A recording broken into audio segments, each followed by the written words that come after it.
certaine. On a 13 ici à l'opposition. C'est bien ça. Et 15 au gouvernement.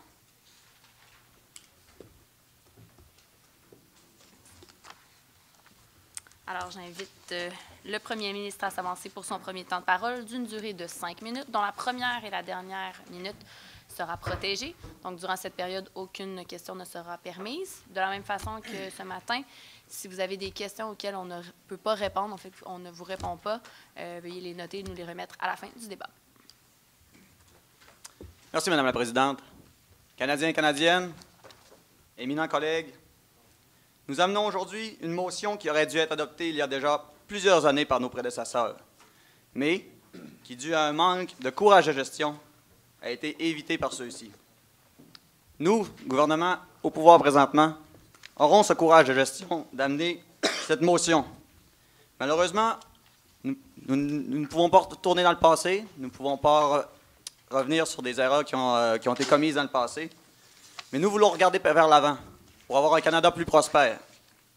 C'est pourquoi nous amenons comme motion, nous proposons d'éliminer les régimes de retraite à prestations déterminées pour tous les nouveaux employés de la fonction publique en remplaçant ces régimes de retraite par un régime à cotisation déterminée.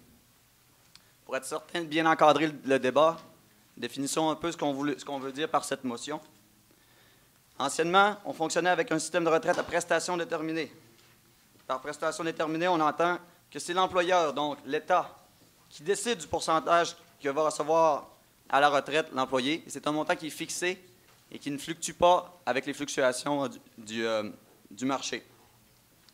À l'avenir, ce qu'on désire, c'est d'avoir un régime de cotisation déterminé, c'est-à-dire que l'employeur et l'employé cotisent le même montant, et ce montant-là est, si on veut jouer à la bourse, il fluctue avec les fluctuations du marché, de manière à avoir un rendement réaliste du réel rendement qu'on peut obtenir sur les marchés financiers. Pourquoi on propose cette nouvelle façon de faire? Eh bien, c'est pour des avantages économiques et fiscaux flagrants, pour une amélioration des livres comptables de l'État et aussi pour une question d'équité pour les employés qui sont sur le privé. Parlons-en de l'équité. Déjà, ce virage a été mis de l'avant par de très grandes entreprises privées. Je dirais même la plupart. Et même que depuis la crise économique de 2008, cette tendance s'est accélérée. On pense à des grosses entreprises comme la minière Rio Tinto qui a fait ce virage-là en 2010. C'est une minière qui a beaucoup d'actifs au Canada, qui a beaucoup d'activités au Canada.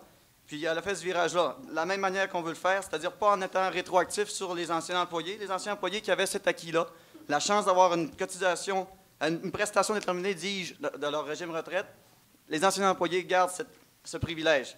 Par contre, tout nouvel employé, à compter de la fin 2015, qui deviendront des employés de la fonction publique, auront maintenant un régime à cotisation déterminée. C'est vraiment une question d'équité. On s'est fait élire en août dernier par le peuple, par la population générale. La population nous a élus pour prendre des décisions de courage de gestion. Et ça, c'en est une. Parce que c'est une question d'équité, parce que les gens qui sont sur le privé n'ont plus l'opportunité d'obtenir des emplois avec un régime retraite à prestations déterminées. Malheureusement, les estimations qui avaient été faites, les estimations actuarielles qui avaient été faites par le passé, se sont avérées erronées, se sont avérées trop avantageuses pour l'employé, ce qui fait en sorte qu'on s'attend, dans l'avenir, malheureusement, à une élévation de la dette du Canada. Comme je l'ai dit plus tôt, nous n'avons pas la fonction de revenir dans le passé. Par contre, on veut un Canada prospère pour l'avenir, donc on pense à nos générations prochaines. C'est ce que les gens qui nous ont élus en août dernier voulaient. Ils veulent qu'on pense à la génération prochaine, qu'on fasse un Canada plus prospère.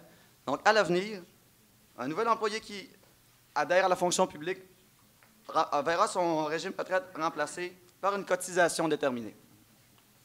Ça a des avantages économiques et fiscaux flagrants, je vous l'ai dit. Mes collègues vous les exposeront un peu plus. Également, une amélioration des livres comptables. Ça, c'est une information qui est utilisée par diverses entités, puis ça donne aussi beaucoup plus de crédibilité à un Canada prospère. Également, je l'ai dit, Les estimations qui ont été faites par le passé pour estimer les taux de rendement des retraites à prestations déterminées étaient faites par des calculs par des actuaires. Maintenant, avec un régime à cotisation déterminée, c'est beaucoup plus facile de faire cette estimation-là. Plus besoin de lire dans une boule de cristal pour lire le rendement de l'avenir qui est, on le sait, très, très incertain. On a passé par toutes sortes de fluctuations dans les dernières 5 années. Donc, même, je dirais même 10 années. Donc, à l'avenir, ça va être beaucoup plus facile de prévoir ce qu'on s'en va, pour prévoir qu'est-ce qu'on va devoir dépenser dans les régimes retraite de nos employés. Puis, comme ça, on va aller rejoindre la tendance du marché présentement, la tendance des grandes entreprises, la tendance du privé, c'est-à-dire de changer les régimes de retraite, de passer d'une prestation déterminée à une cotisation déterminée. Merci, Mme la Présidente.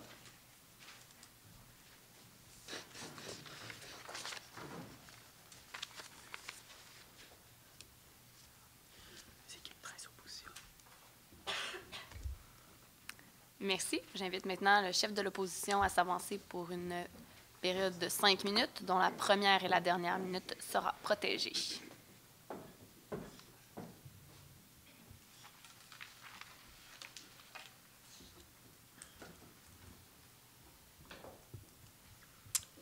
Bonjour, Madame la Présidente, honorables membres du gouvernement. Je vous remercie aujourd'hui de nous écouter. Aujourd'hui, le gouvernement a fait peut-être preuve de courage ou peut-être preuve de naïveté en nous présentant un changement de régime à cotisation déterminée. Toutefois, ce que le gouvernement ne nous a pas dit, c'est que ce serait aux employés d'assumer tous les risques relatifs à leur futur et à leur régime de retraite. Des risques qui peuvent parfois être lourds de conséquences pour les futurs retraités. Aujourd'hui, à l'opposition, on s'oppose à un tel projet de loi pour 3 raisons. Des raisons d'efficience, qu'il s'agit d'une diminution de l'efficacité des services publics. Deuxièmement, un argument économique de perte des pouvoirs d'achat. Et finalement, un argument social d'égalité intergénérationnelle. Je vais tout d'abord commencer avec l'argument d'efficience. Lorsqu'on parle d'une diminution de l'efficacité des services publics, on parle en fait des choix des travailleurs, des choix des diplômés, d'aller travailler pour un service public, qui ne sont pas des choix liés à la richesse et au salaire qu'ils vont faire dans les fonctions publiques, mais plutôt au bien-être qu'ils peuvent apporter à notre société et à nos collectivités. Des choix qui sont sociaux et justes. Aujourd'hui, au gouvernement, on nous parle de changer complètement l'équation. Et c'est une équation très simple. On parle de moins bons salaires, déjà dans les fonctions publiques, associés à des moins bons régimes de retraite, ce qui égale des pertes de travailleurs au public. Mathieu est un diplômé et il a le choix aujourd'hui de choisir entre aller travailler au public où il recevra un salaire moindre, mais qui aurait pu être compensé par des avantages sociaux qui changent complètement la donne. Et Mathieu veut s'engager dans sa collectivité, veut travailler pour sa population. Mais cette différence salariale-là, qui se résume en fait sur son salaire net, peut le faire changer d'avis, peut le faire tourner pour aller au privé. Ici, on parle d'une migration future de nos travailleurs partant du public pour se rendre au privé. Ne s'agit-il pas d'une nouvelle barrière pour le gouvernement et pour les travailleurs d'accéder à la fonction publique? Le gouvernement, ici, se tire une balle dans le pied, car il veut diminuer sa propre efficacité et sa propre qualité de ses travailleurs. N'est-il pas absurde de présenter quelque chose de ce genre? J'en voudrais en venir à un argument économique. On ne pense pas ici aux travailleurs, mais on pense toujours à la poche du gouvernement. Et ce que je trouve très égoïste. On parle d'une perte de pouvoir d'achat. Pour simplifier la donne, les employés au gouvernement paieraient plus de cotisations et paieraient toujours le même taux d'imposition.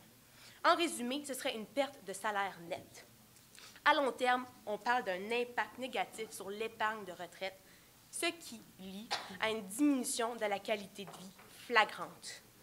Une diminution de la qualité de vie qui peut s'exprimer par les récentes données exprimées dans un article de la presse, dont 30 % des retraités devraient retourner à un emploi temporaire pour subvenir à leurs besoins, parce que ça ne suffit plus. Le niveau de la vie augmente sans que les régimes de salaire augmentent.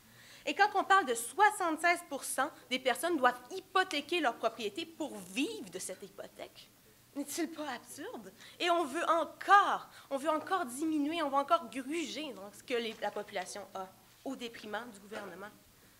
Enfin, mon argument social, d'égalité intergénérationnelle. Que penseriez-vous, Madame la Présidente, d'aller travailler avec quelqu'un qui a été engagé 1 mois ou 1 an avant vous et qui assume des avantages qui sont disproportionnels à vous? Ce serait des conflits. On créait ainsi un régime à 2 vitesses. Quand je parle de ça, ça crée une hiérarchie dans les mêmes services publics, ce qui ne contribue pas à un environnement de travail adéquat pour les travailleurs de la fonction publique. Des travailleurs avec pas les mêmes avantages qui travaillent ensemble, ça ne contribue pas à un bon environnement de travail.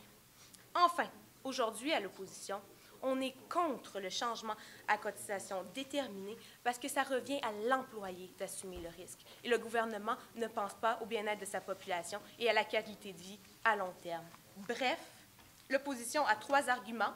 Un argument d'efficience, on parle de la qualité des services publics. Ensuite, un argument économique, qu'on parle des pouvoirs d'achat. Et enfin, un argument social d'égalité intergénérationnelle. Aujourd'hui, à l'opposition, on ne veut pas créer un système à 2 vitesses. Merci.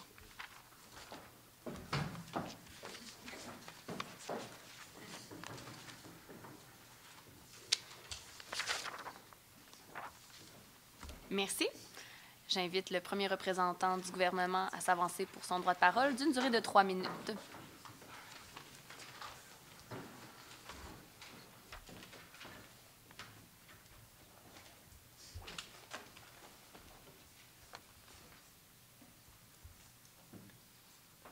Madame la Présidente, Canadiens et Canadiennes, distingués collègues, comme l'a énoncé le Premier ministre, je vais défendre l'argument fiscal qui se rapporte à ce projet de loi très ambitieux qui fait preuve de courage politique, comme il l'a mentionné précédemment. Au niveau fiscal, lorsqu'un employé cotise dans un régime à cotisation déterminée, c'est déductible dans son salaire, dans son rapport d'impôt, au maximum en le multipliant par un facteur d'équivalence. Donc, à ce moment, il peut prendre son salaire fois le facteur d'équivalence.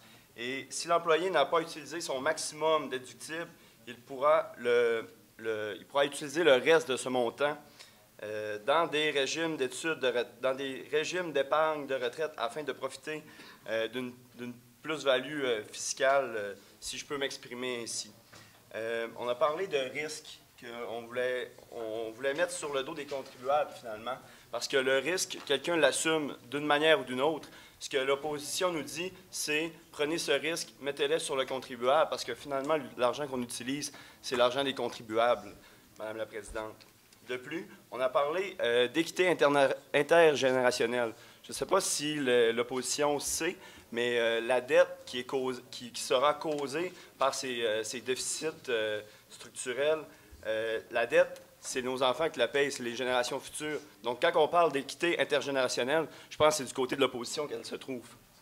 De plus, on a parlé des salaires. Ici, on parle d'un régime de retraite. Je pense que ça dénature beaucoup la proposition que mon premier ministre a apportée. Et je crois qu'il faudrait se recentrer sur le débat qui est actuellement en cours, qui est les régimes de retraite, dois-je le rappeler, à l'opposition. De plus, il y a l'argument de la peur. On parle de perte de salaire. C'est un sophisme de le faire. Donc, je crois qu'il faut faire attention à ces sophismes fallacieux. Et de plus, il faut toujours rappeler, Madame la Présidente, à tous, Canadiens et Canadiennes, que les impôts des travailleurs les moins bien payés, qui sont en moyenne dans le secteur privé, se trouvent dans les secteurs économiques, manufacturiers, comme on parlait tantôt de Rio Tinto, c'est des travailleurs qui sont mieux nantis. Il y a beaucoup de travailleurs qui vont travailler dans des entreprises manufacturières. Les salaires sont beaucoup moindres que dans la fonction publique. Et c'est ces travailleurs-là qui sont les personnes, en moyenne, les moins nantis de la société, qui vont payer les régimes de retraite très généreux que l'opposition veut offrir aux membres de la fonction publique. Donc, je vous remercie beaucoup, Mme la Présidente, de m'avoir écouté.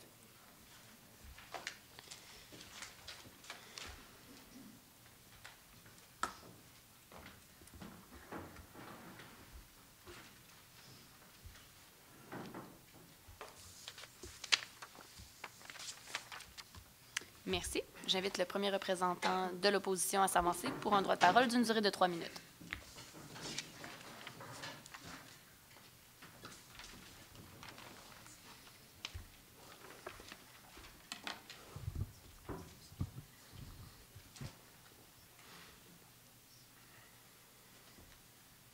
Merci, Madame la Présidente.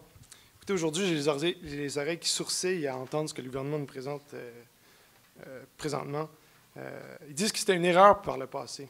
Offrir une sécurité, est-ce que c'est vraiment une erreur? Est-ce qu'on veut vraiment que le gouvernement commence à jouer à la loterie, commence à jouer à la bourse? Ça, c'est une erreur, de mettre en péril des régimes de retraite des employés. Ils disent vouloir faire atteindre le Canada et le rendre plus prospère. Mais comment? On n'en a pas parlé. Aucune réponse. Ils disent également, ils osent dire que notre pourcentage de dette, c'est vrai, il faut s'en préoccuper, mais est-il si haut que ça? Au Canada, le ratio de la dette pour le PIB est un des plus bas au niveau de l'OCDE. Je pense qu'on a des priorités ailleurs. Je vais revenir sur le troisième argument qu'on trouve très important, étant donné que le projet de loi que le gouvernement tente de nous proposer est assez vide et qui, en fait, sans détail. Alors, comme on l'a dit, en termes d'équité intergénérationnelle, je pense que c'était assez bien illustré qu'un employé qui rentre un mois, un an après un autre employé ne puisse pas bénéficier du même régime de retraite. C'est un manque de respect envers cet employé-là. C'est un manque de justice et d'égalité. Ça donne un régime à deux vitesses, difficile à contrôler. C'est sans logique, Madame la Présidente. On a une salade de questions à leur donner, puisqu'on a eu, à date, aucun détail sur le projet de loi, aucun échéancier, aucun comment l'instaurer. Ça serait quoi les détails de cette cotisation-là? On n'en a aucune idée. Est-ce que ça va être un régime qui va être supporté par le gouvernement? Est-ce que ça va être géré par le gouvernement, je veux dire, pardon? Ça serait peu probable. Ils vont faire affaire avec des régimes privés? Probablement. Ça comporte beaucoup plus de risques, coûte beaucoup plus cher et met beaucoup plus en danger la retraite, même du contribuable et de l'employé. On aimerait savoir l'impact sur le salaire net des nouveaux par rapport aux anciens employés, parce que ça va être assez drastique. Mais encore une fois, aucun chiffre, aucune donnée. On est dans le néant, Madame la Présidente. Ces personnes-là, les employés, cette fuite de cerveau du public vers le privé, ils sont capables de faire la différence entre de tels régimes de retraite. Par contre, au privé, on nivelle cette différence-là avec des salaires plus hauts. Comment on va retenir ces employés-là? Une autre question sans réponse. La mise en place, Madame la Présidente, c'est ce qu'on entend formellement et impatiemment du côté de l'opposition à entendre. Des garanties qu'ils vont mettre en place pour assurer une sécurité de ces employés-là financièrement pour leur retraite. Encore, on attend des réponses. Bref, ce sont des questions, des questions, des questions. On espère que le gouvernement va mettre ses culottes, boucler sa ceinture et enfin faire face à la réalité. Merci, Madame la Présidente.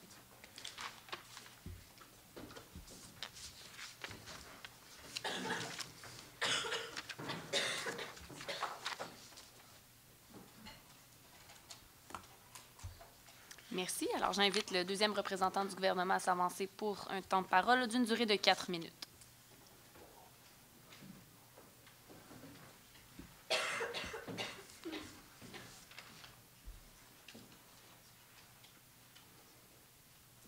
Madame la Présidente, distingués collègues, Canadiens et Canadiennes, je crois qu'il faut à ce moment qu'on remette les pendules à l'heure. En ce moment, l'opposition n'a clairement pas écouté tout ce qu'on aurait essayé de leur dire, et c'est pourquoi je vais essayer d'éclaircir un petit peu leur antenne, parce que, bien franchement, je crois qu'ils n'ont pas vraiment compris les propos qu'on disait. Peut-être que c'est notre erreur, on s'est mal exprimé, on va refaire un petit ménage là-dedans, et on va réexpliquer comme il faut.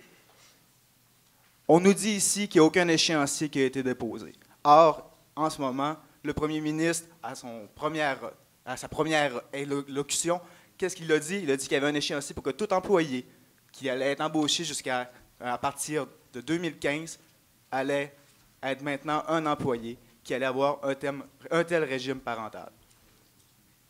Ce qu'il nous a dit aussi, c'est qu'un tel régime, c'est un petit peu jouer à la loterie.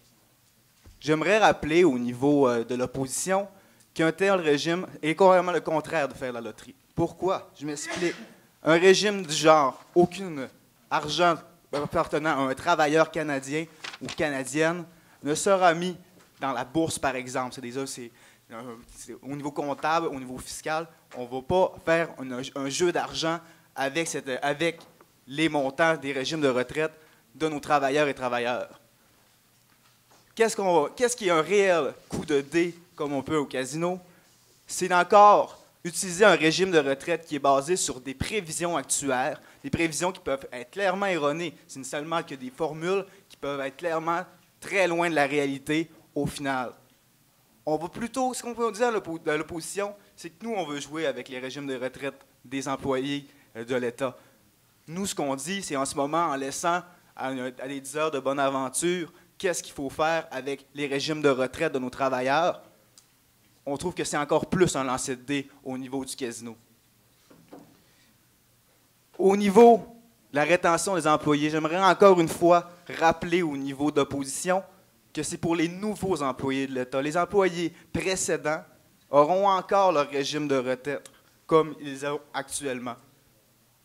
Donc ici, encore une fois, on essaie de mettre, on lance de la poudre aux yeux de la population canadienne en disant que ça va changer les relations, la relation entre l'État et ses employés actuels. C'est carrément faux. Il faut regarder les motions qu'on a annoncées. C'est les nouveaux employés qui vont avoir ce nouveau régime de retraite et non les anciens. Au niveau, un autre argument que la chef de l'opposition nous a lancé un petit peu plus de bonheur, c'est de nous faire un peu larmoyer sur le fait que les pauvres employés qui font partie de l'État, de la machine étatique sont des personnes qui n'ont pas des salaires qui sont intéressants, qui ne vont pas là pour l'argent, mais qui vont là pour pouvoir faire profiter de leur connaissance au public. J'aimerais vous rappeler qu'en moyenne, le public gagne toujours un peu plus cher que les salaires faits au privé. C'est des études qui l'ont déjà démontré par le passé. On peut en refaire s'il le faut, mais on se rappelle, au niveau du public, normalement, les salaires sont plus élevés. Nous, ce qu'on amène, c'est une réelle solution à, en ce moment, un problème intergénérationnel qui va faire monter la dette. C'est aussi une manière de se rendre plus confiance de faire plus confiance à l'intelligence de la population canadienne en étant capable de démystifier un peu le passif au niveau des régimes de retraite des employés étatiques au terme de nos livres comptables pour que les populations du Canada soient capables de comprendre justement l'étendue de la dette actuelle. C'est une révision qui va avoir des conséquences aussi au niveau comptable parce que une telle manière de pouvoir revoir les finances publiques, c'est aussi une nouvelle manière de pouvoir refaire les budgets d'une manière plus précise et qui va être beaucoup plus juste envers tous les Canadiens et Canadiennes. Je vous remercie, Madame la Présidente.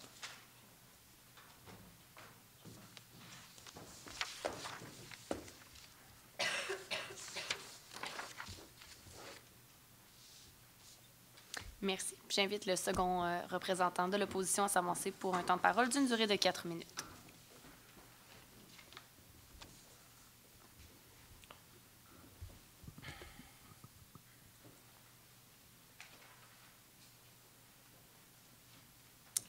Merci, Mme la Présidente. Écoutez, candidement, aujourd'hui, je vais souhaiter la bonne année à l'honorable gouvernement qui ne semble pas comprendre que nous sommes déjà en 2015, ce qui veut dire que leur projet de loi serait établi probablement aujourd'hui, demain, après-demain, puisque nous n'avons jamais réellement eu de date ni réellement de projet de loi. Donc, Mme la Présidente, aujourd'hui, nous faisons face au gouvernement Picsou qui ne pense que simplement à piger dans la poche de ses propres employés de l'État pour faire en sorte, au final, de donner une décision qui n'est pas réellement brave et la rendre plutôt lâche et injuste. Nous, aujourd'hui, Madame la Présidente, on a simplement une question à poser au gouvernement qui est extrêmement simple. Comment vont-ils gérer l'équité intergénérationnelle? Comment l'équité intergénérationnelle va-t-elle se gérer, Madame la Présidente? Ce sera infernal. Et donc, aujourd'hui, nous voulons simplement rappeler au gouvernement que sa mission, c'est de donner des services aux citoyens. Ce n'est pas simplement de regarder son portefeuille, savoir s'il reste un 20 dedans pour ses employés. Ce serait intéressant qu'il pense aussi aux services citoyens. Et donc, aujourd'hui, Madame la Présidente, nous allons en venir avec une courte réfutation des semblants d'arguments présentés par le gouvernement pour ensuite emporter une reconstruction à nos arguments qui ont été peu touchés, malheureusement. Et donc, aujourd'hui, Madame la Présidente, nous allons en venir avec un argument qui était, dans le fond, un simple argument divisé en deux, soit les avantages fiscaux et les avantages économiques du gouvernement qui a été assez mal expliqué. Et donc, aujourd'hui, on nous a parlé de la dette canadienne. Je vais simplement répéter et marteler au gouvernement aujourd'hui que le gouvernement du Canada, malheureusement, fait partie des pays de l'OCDE où la dette est en meilleure santé ou du fait que son pourcentage dette PIB est le plus efficace des pays de l'OCDE, dont notamment nos voisins du sud des États-Unis. Et donc, aujourd'hui, à l'opposition, on aimerait vous parler de quelque chose, Madame la Présidente, d'assez important, parce qu'aujourd'hui, on a simplement parlé d'argent, mais nous, on va parler de l'État en général. Dans le fond, qu'est-ce que ça apporte aujourd'hui, cette réforme fiscale? C'est du fait que une perte d'efficacité pour les employés. Dans le fond, Madame la Présidente, avec ces pertes de cerveau-là, on va prendre 2 employés pour le prix d'un. Dans le fond, on va faire le même travail. Donc, nous, ce qu'on se pose comme question aujourd'hui, c'est la réelle efficacité de ce projet-là.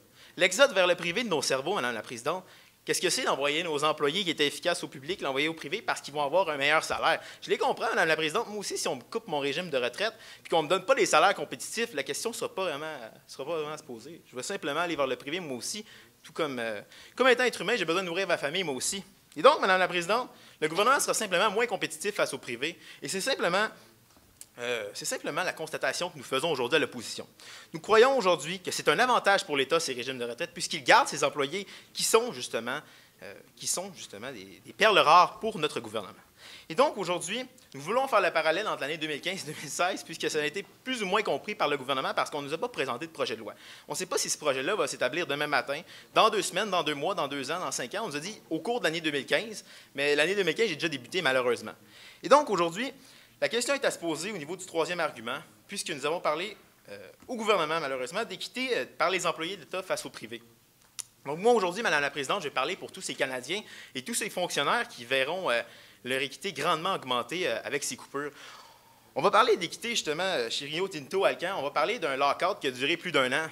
Est-ce qu'ici, il y avait vraiment de l'équité, Madame la Présidente? Est-ce qu'aujourd'hui, on a trouvé vraiment une solution à ce conflit-là, de renvoyer des employés travailler qui devaient probablement être très heureux de ne pas avoir travaillé depuis 1 an, puis qui devaient probablement aussi rentrer puis perdre des cotisations, puis devoir perdre leurs prestations et perdre de l'argent dans leur poche pour justement nourrir leur famille. Quand on nous décrit qu'ils ont des méga salaires, ces employés-là, Madame la Présidente, je vais vous dire, quand vous faites la moyenne canadienne, vous n'êtes pas riche, Madame la Présidente. Vous êtes simplement dans la moyenne, malheureusement. Et donc, aujourd'hui, l'équité est détruite selon nous, au gouvernement.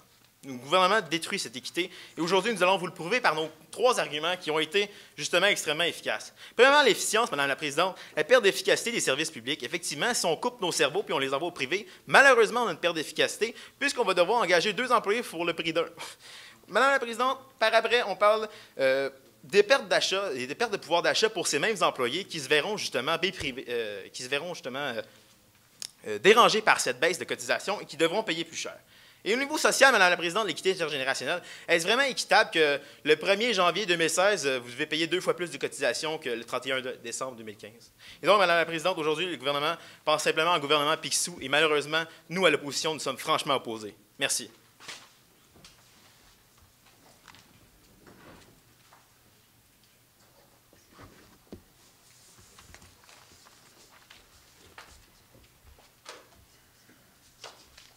Merci. Alors, je réinviterai le premier ministre à s'avancer pour son dernier droit de parole d'une durée de 3 minutes, entièrement protégé. Merci, Madame la Présidente. Aujourd'hui, l'opposition nous a amenés sur une myriade de sujets intéressants dont on pourra probablement parler plus amplement lorsqu'on sera dans un autre cadre ou un autre débat. On a parlé de lockout, on a parlé de toutes sortes de choses qui sont, oui, préoccupantes, mais qui sont très, très, très, très loin de ce dont on doit parler aujourd'hui. Donc, merci, c'était très divertissant, mais on va parler des choses sérieuses maintenant, de ce qu'on veut proposer pour l'avenir du Canada. Ce qu'on veut proposer, c'est que le gouvernement fédéral propose d'éliminer les régimes de retraite à prestations déterminées pour tous les nouveaux employés. Donc, je le répète, on ne touche pas au régime de retraite des employés qui sont déjà engagés. De la fonction publique, en les remplaçant par un régime à cotisation déterminée à compter du 31 décembre 2015. Puisque l'opposition a préféré jongler avec des dates plutôt que de parler du sujet réel de la proposition d'aujourd'hui. Présentement, ce qui se passe, puis c'est très malheureux, c'est que c'est les impôts de nos employés, de nos citoyens canadiens qui travaillent sur le privé, c'est leurs impôts qui financent la retraite, le régime retraite des employés de l'État. Ces gens-là, ces citoyens-là, nous ont élus pour qu'on fasse une gestion saine de leurs impôts. Non pas pour qu'on utilise ces impôts-là pour gâter une minorité de la population et pour qu'on en fasse une gestion saine. Se fermer les yeux sur les erreurs du passé, oui, j'appelle ça une erreur parce que c'est des erreurs d'estimation, de rendement sur ces fameux régimes à prestations déterminées. Les erreurs qui ont été commises par des actuaires, c'est présentement ces erreurs-là qui sont payées par les impôts de nos concitoyens canadiens et qui gâtent, je dis bien gâtent, parce que présentement, ce que le régime retraite à prestations déterminées, dis-je, c'est au-delà du rendement que le marché peut nous offrir aujourd'hui. Également, on a parlé de diminution de salaire du côté de l'opposition. On n'a jamais parlé de salaire. Là. Encore une fois, on était très, très loin de la proposition. On parle d'une cotisation, on parle d'un régime retraite. Un régime retraite, c'est un avantage social et non pas un salaire net. Donc, ce n'est pas sur le salaire actuel de nos employés qu'on veut couper. Bien, pas couper, mais on veut changer notre mode de gestion, pardon. Mais c'est plutôt sur l'avantage social qu'est le régime retraite.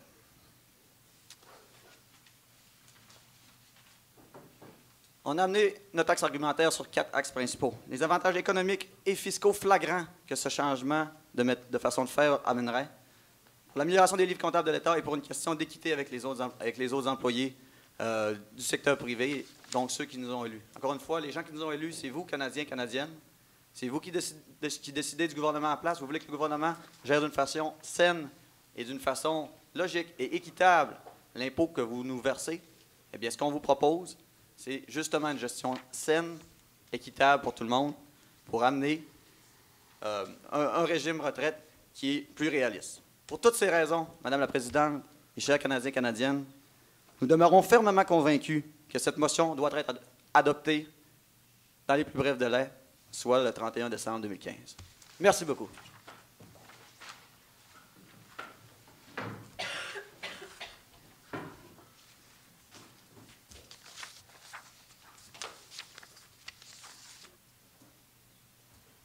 Merci. Alors, je réinvite la chef de l'opposition à se présenter pour son discours de clôture d'une durée de 3 minutes.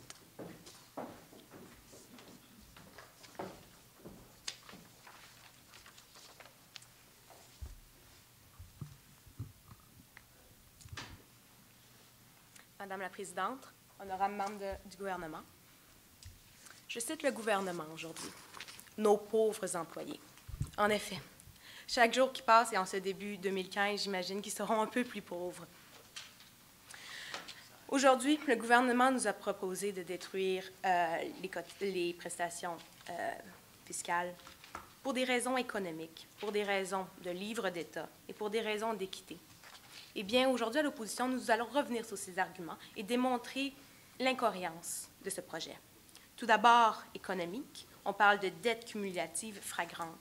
Pourtant, on nous dit également comprendre l'étendue de la dette actuelle. Eh bien, ce seront nos propres populations qui vont bientôt comprendre l'étendue de leur propre dette, puisqu'on prend directement une cotisation à leur propre salaire.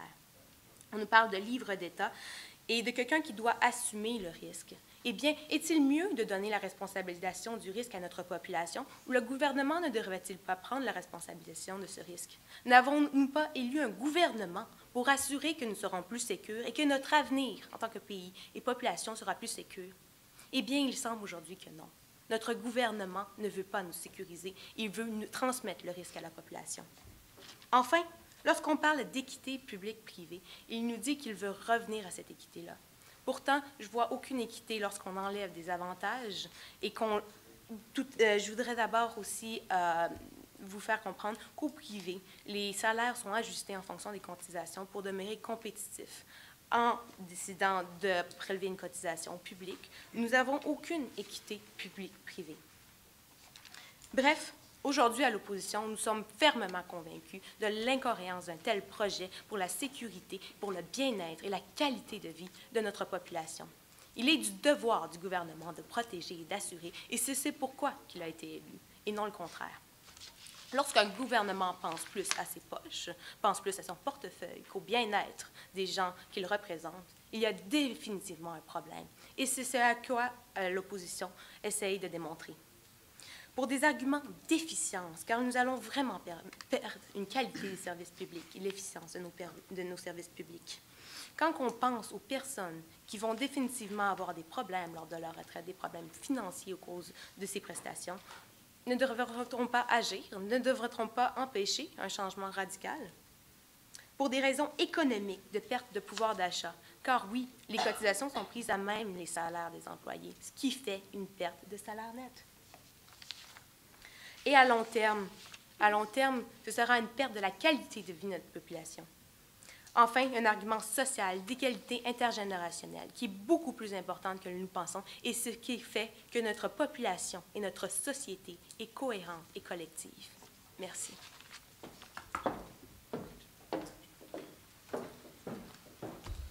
Merci,